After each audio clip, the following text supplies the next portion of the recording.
The transgender community in the Northern Territory say they're being forced to look at moving interstate due to a lack of medical and mental health services. Little is known about demand for those services because research into the well-being of transgender people has rarely included the Territory. Jules Salvador is transgender and has recently started identifying as a female in public. How was the other night?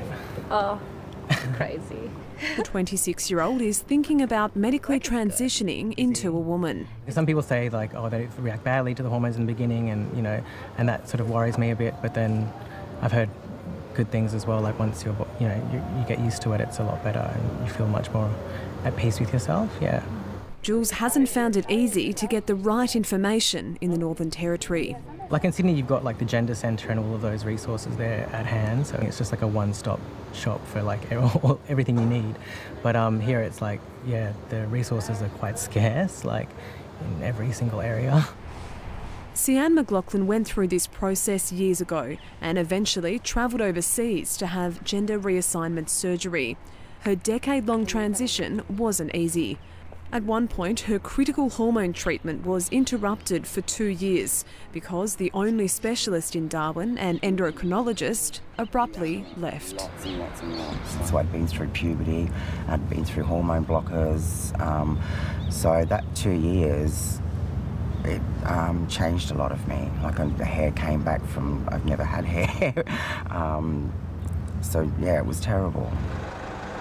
Sian works at the Northern Territory AIDS and Hepatitis Council and says the transient nature of the town makes it difficult to get consistent care.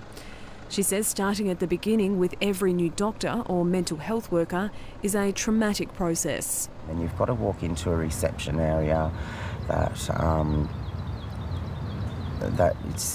if you're just transitioning, that's really, really hard because you want to be a woman, you want to be a girl, but you might not look like one.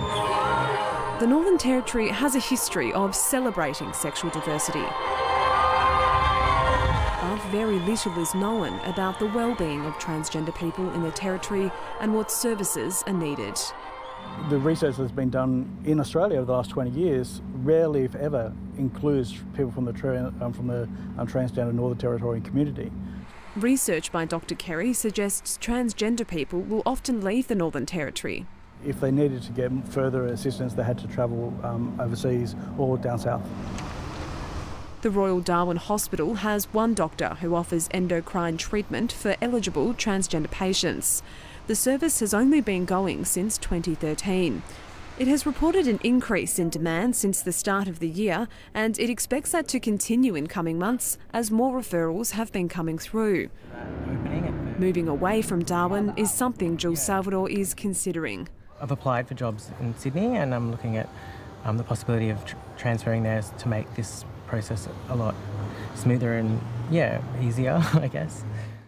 It's hoped more research will lead to better tailored services, so Territorians don't have to search far from home to find help. Joanna Crothers, ABC News, Darwin.